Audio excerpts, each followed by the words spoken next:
Celeb Savant is a career retrospective type interview focusing on singers, actors, and industry experts. Join Barrett Edelstein now as he dives into the entertainment world.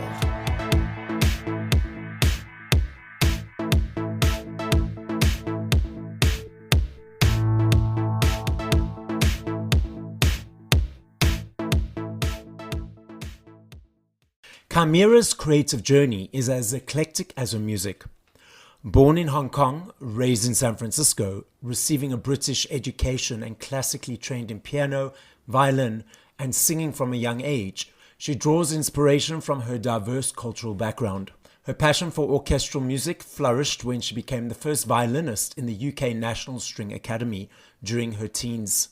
Her musical career skyrocketed with the release of her debut single Satisfied, remixed by EEDB, which soared to number 1 on the UK Music Week's Breakers chart. She toured nationally across the UK, performing before tens of thousands of fans. Her subsequent single, Boom Bang Bang, an accompanying UK tour, received significant TV coverage in the UK and Europe. She then proceeded to conduct members of the Hong Kong, Philippine, and Manila Philharmonic Orchestra for live recordings of her orchestral scores. Her original works are performed by symphony and philharmonic orchestras worldwide. In addition to her musical endeavors, Qymira remains deeply committed to her philanthropic work with the One Gaia Foundation, an organization she founded 3 years ago to support children in need. Qymira has released a number of singles that have charted around the world, namely Wait for No One, Give It To Me featuring Filipino singer Chris Lawrence and Brazilian rapper Duende Primero, Prodeo and Sun and Sea, both featuring Duendo Primero, and Vem Comigo featuring Chaos. She also performed at the world-renowned Salvador Carnival earlier this year with famed Brazilian artist Edu Casanova. Her latest single, Labyrinth of Life, is released in October of 2024. Up next on Celeb Savant, we've got Qymira. Where do we find you in the world and how are you doing? I am in Hong Kong. Thank you so much for having me on your show. Okay, so now tell us, where does the name Qymira come from? How did you choose it? It's come from actually Fantasyland when I was daydreaming one day looking at a tree. And I thought, you know what? A tree has many branches, but it coming from the same tree. Yeah. So as I said, from Fantasyland, so I was likening myself to a tree. And I thought, you know, a person can have many different roles. We all say, oh, you wear many different hats. And I thought, well, you know what? I'm not wearing a hat. I'm not wearing many different hats. It's just assuming many different identities at any given time. So I looked to my favorite Greek legends, the myth legends. And Qymira is actually a beast. That is a lion, a goat, and a snake. Okay. So I thought, you know what? It's got a very nice kick to it, and it embodies a lot of who I am in a way. Sometimes, you know, you feel like a roaring lion. You charge ahead, and you feel like you're invincible. You just keep going. Sometimes you feel vulnerable, which is the extreme opposite, a goat. So that's when I go within and try to, you know, be one kind of with myself and, you know, feeling a little bit quiet. And then the snake side is when I feel a little bit more sultry or, you know, like, and that actually is in my singing. So it's actually embodying my work side as well. So like the orchestra or, you know, singing or writing or something like that. So I've never thought about it in that way as the sense of a tree. I like that. So for me, I've always thought of the animal, the octopus. So the body of the octopus is who you are as a person, and then you can have as many tentacles as you please. So you can have 1 tentacle, 10 tentacles. They are the extensions or the labels or whatever you want to label it as. So for myself, my tentacles would be I'm a podcast host, I'm an editor, I'm a spinning instructor, a marketing person, and so many other tentacles that play into my world. And as a person, you can have as many or as few as you like. So I completely relate to your concept or your analogy of the tree. I think it's brilliant. I just see it or use a different analogy in my world. Yeah, I think in a way we are all chimeras, you know, and it's sometimes all at the same time or, you know, each at a different time. So that's why I picked it, because I thought that perhaps everybody can relate to it. Okay, let's rewind. At what age did you think, cool, you want to be in the music or entertainment world, creative world? And how did that journey progress to where we are currently? So I was born into a family of five kids, and my mum was a piano teacher, a music teacher. So I suppose I've always remembered being in a musical environment. And so I think I always wanted to be like my mum or my sisters who could play beautiful piano and singing and everything. So I just thought, well, when mum asked us to play piano and violin, and I was, well, obviously, actually, I was 3 years old, I remember, and I crawled up on the piano one day because I had had enough of my sisters, tingling away and just kind of playing their thing. So I thought, you know what? I don't know what they were doing. Let me just try and mimic and do the same thing. So I played a C major scale very badly. And I thought, okay, let me just try. And my sisters were actually in the room. They didn't see anybody playing the piano, but they could hear. So my elder sister thought it was my other sister. So she was having a go at her and saying, Lorraine, you're actually playing really badly today. What's happened to you? And then she was like, I wasn't playing the piano. What are you talking about? So they all came out and saw me, little me, like on the thing, kind of looking at everybody, like, what's going on, Yeah. Yeah. So that started my journey. So they went to my mom and said, I think it's time.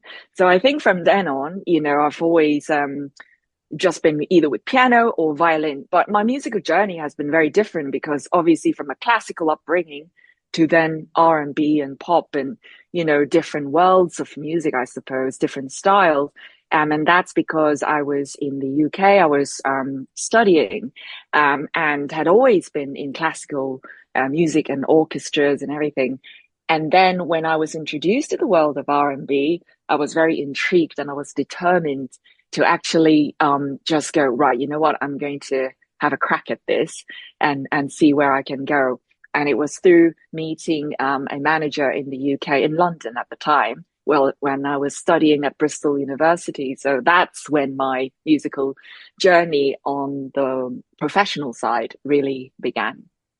So you referenced that you play the violin and piano. So are either of those instruments one that you lean more towards, or do you love them equally, both the same? I have to say my first love is piano. Okay. I think it's because with the piano, you can create a beautiful piece of music with no accompaniment. It just, the piano on its own.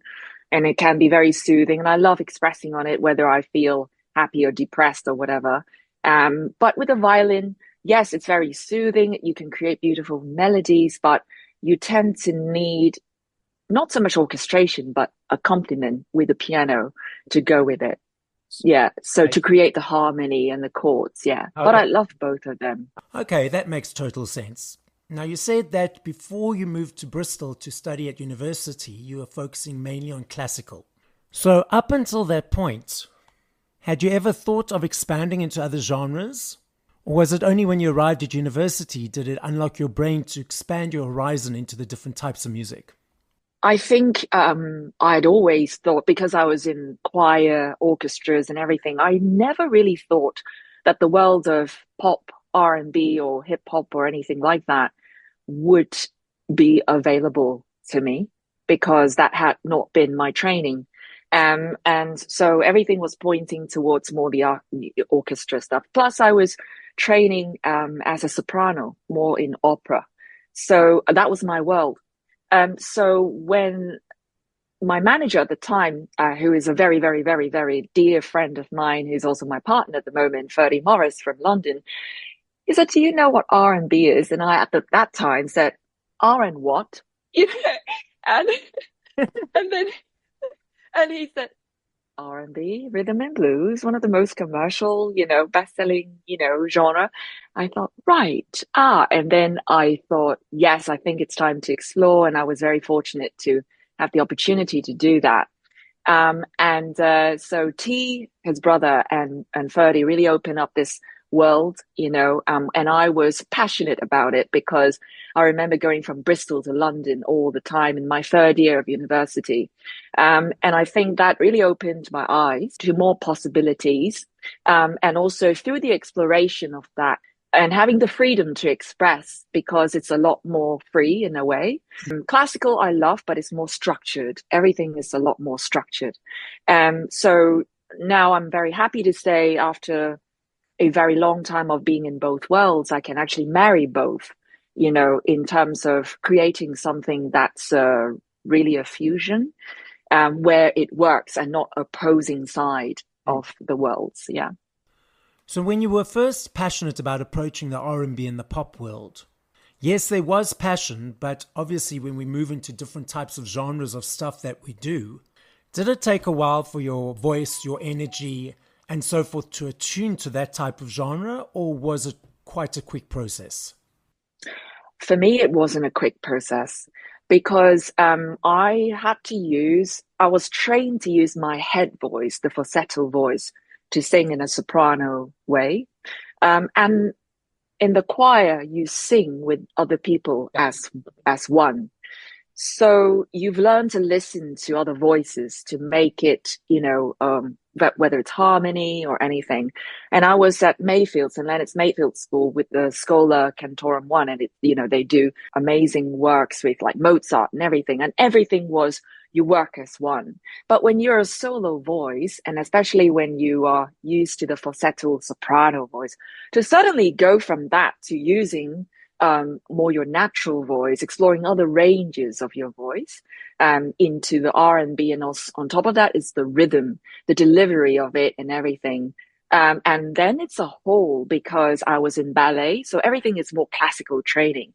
So everything is like upright, you're very graceful on stage, and, neck, long, everything long. And then suddenly from that to hip hop dancing, and everything is more, like, no, you don't stand straight, not like this. And everything is a huge learning curve for me. Yeah.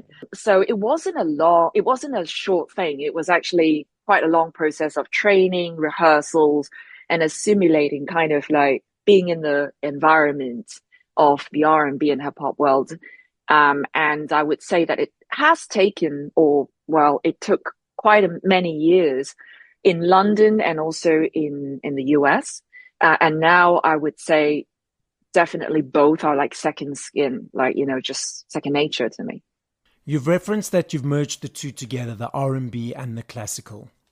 Does that mean that when you create something as a combination, or you're doing some R&B pop and some classical? Actually, I do three things. So with the singing, it's mainly R&B, pop, and then I would say a bit of Latin, because I was very fortunate to also have the opportunity in Brazil. So it's more that. And then on the other side, I also compose for orchestras. So it's more, I wouldn't say classical, but more cinematic. Yeah, like more Hans Zimmer type cinematic products. And then I would add violin or piano, or just the violin. So that's the second, second product. Yeah. And then the third one is when I merge the two together, whether it's working with other artists or just orchestra and, the different genre of just my solo works. So yeah, I've been very fortunate to have the chance to actually explore on all three different avenues. So when you go into the studio or your day of creativity, do you know going in, okay, today's going to be a pop song, or today's going to be an orchestration creation, or one of the 3 or 4 avenues? Or does it just unfold as you are creating? So before even going into the studio, I'm a dinosaur. So what I do is I use this little phone here, and I just simply go, right, voice recorder, because, sometimes when inspiration hits, it just comes. And then, and I don't care whether it's, R&B. Sometimes you feel, oh, that's a bass line that I just thought of, and that would go great into, say, R&B or hip hop. And then sometimes it's beats, and sometimes it's orchestral, like a combination of like, sometimes I would have like, that's why people think I'm crazy. Some of my very good friends would be like, oh my God, here we go again, because I'd be like, stop. I'm hearing like, violins and bass. And then I'm like, sorry, I've got to go. And then I just do that. And then I slip into the studio and then I'd be like, right, you know what? I'm going to be a nightmare, absolute nightmare today. And I would tell the engineer, because I have many different voices, I'm hearing voices in my head. So I just need to put everything down and file them away first. And then we put them together. So that's the process most of the time. Okay. So now when you're creating music for the orchestra or the orchestration side, how is that then presented to the world? As a show, as in, are you the conductor of the orchestra? Or how does it work? It's a very interesting thing because I didn't think it was going to move so fast, because I was concentrating on more the album with the pop and R&B, whether it's in Brazil or in the UK or Philippines. But then because I did something last year with the Philippine Philharmonic and also with members of the Hong Kong Philharmonic. And that was my orchestrations with some of the tracks that I already have. Right. And I thought, well, because I have a foundation that tries to help children in need. So now everything has come together in terms of, right, I think a show at the moment will make sense because it's about collaborating with other artists as well, or children in need or whatever. So if you're in a way extending the platform to, basically get everybody to work together, then it's got to be a show. So that's what we're working towards now. And I'm very excited about it. You mentioned that one of your other avenues is writing songs and collaborating with others. Is it writing those songs to perform with them? Or is it writing those songs to hand over to them for them to perform themselves? So it depends. Some artists have asked for me to create some strings or orchestrations for their existing songs. Okay. Just to offer a different delivery, different product for them. In those cases, then I would do that. But most of the time, I actually create something from the ground up. So say, for example, I will have a piece and I would think of the orchestrations, whatever, all of those. And then I will invite certain people to come on, or I would just do it as a solo artist as myself, to perform that. Now tell us. And sometimes it's very pared down as well. It might be just violin with, a little bit of instrumentation, and sometimes it's the full orchestra. Okay, makes sense and understood. Tell us a little bit more about your foundation. It's called One Gaia Foundation. So following in the vein of Greek legends, Gaia just means earth. Yes. From the ancient Greeks. So One Gaia just simply means one earth. And it started about sometime in, I guess, 2019. And I just thought at that time, I have a lot of Filipino friends in Hong Kong, or shall I say a lot of my friends are Filipinos. And so they're in Hong Kong or in LA, some in London.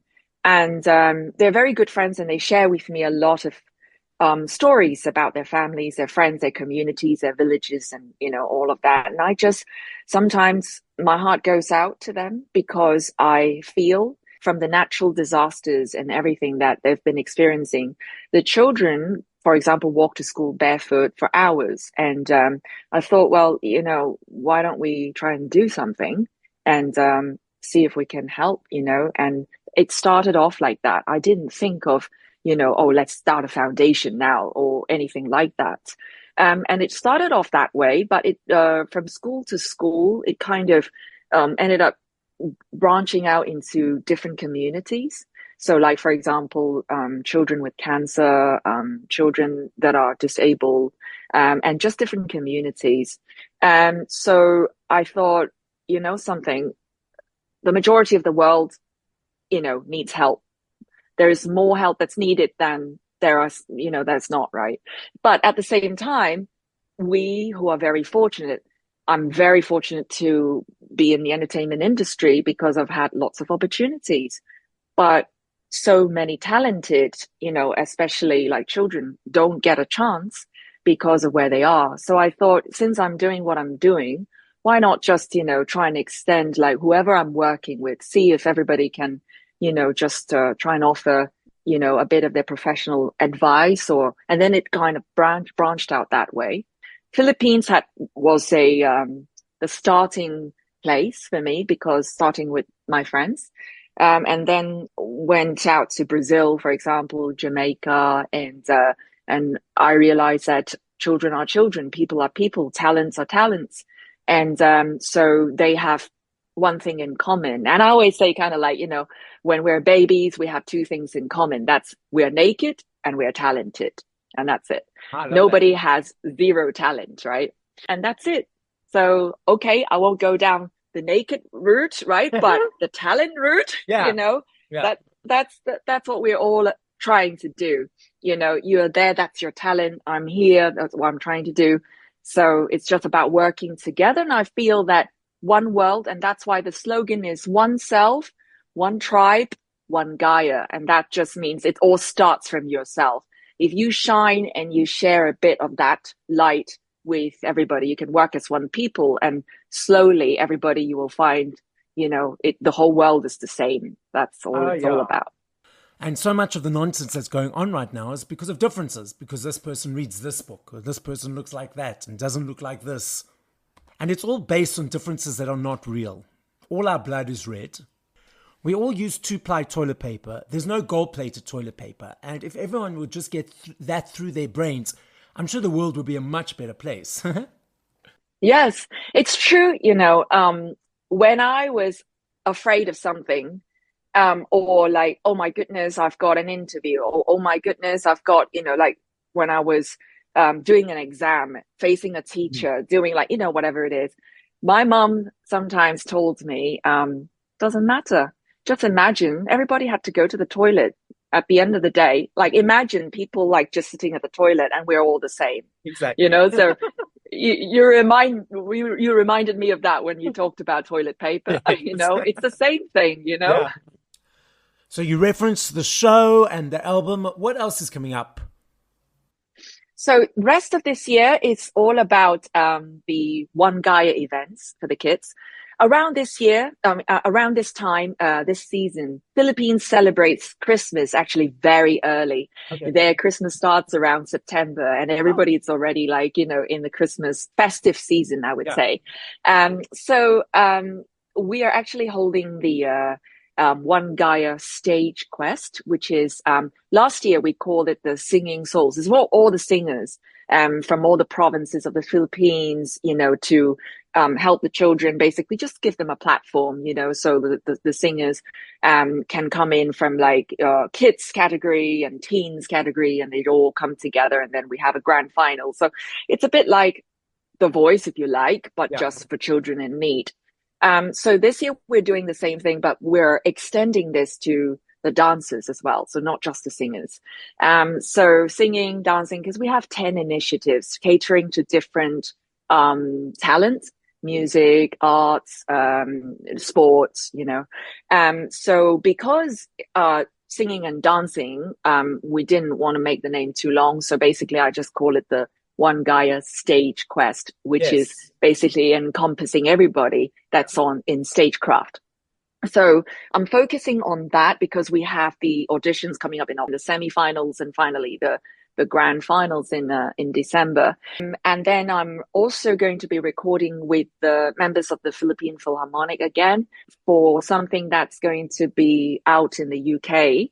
And then next year, on the Qymira side, basically, I'm very excited to be going on tour with some of the artists that are in the UK, to be announced soon. Oh, so this is all very exciting. Looking forward to hearing about all of this and all these things that are happening in your world. What do you enjoy about performing live? I find that in the performing environment, not just you get to be free, because I would say as an artist, as a musician, because I write my own lyrics, so it's really writing your own experience. And I find it very cathartic. Like, you just basically share your experience with the world, and you express as you're performing it. And as a performer on the acting side, you do very different things, which is you assume the role of another person, and you play various roles. And that for me is very interesting, because it's the opposite of what you do as a musician or a singer. And so the two things put together, I would just say it's the freedom to express and explore the different worlds. That's what I love about performing. Oh my word, so you do acting as well. You've got so many fingers and so many pies. So now, is this acting in front of the camera or on stage? It's film acting, camera, oh, wow. Yes. Oh, cool. Yes, I will be in a couple next year.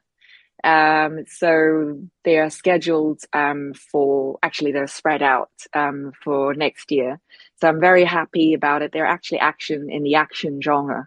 I will be, going back to what I used to do in a way, which is martial arts and all of that. Yeah, wow. It's very interesting. Looking forward to seeing these productions next year. But what do you enjoy about action movies? And you already said, yes, that you do and love martial arts, but is there anything that lends itself to you wanting to do action besides any other types of genre? Training in martial arts, it's actually, I find that it's very therapeutic. It's actually, when you train, it's another form of expression. Yeah. Because it's just expression with your moves, your body, and not just on the fitness, side of all of that, because of course, all of that we know.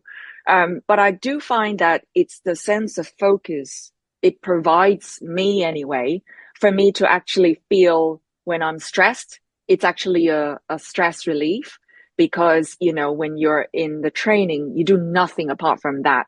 So I find for me, tennis, and I'm still in my tennis outfit at the moment, but I find that tennis and martial arts is actually very similar, in the sense that you just do nothing apart from you focus on your training, your action, every single thing.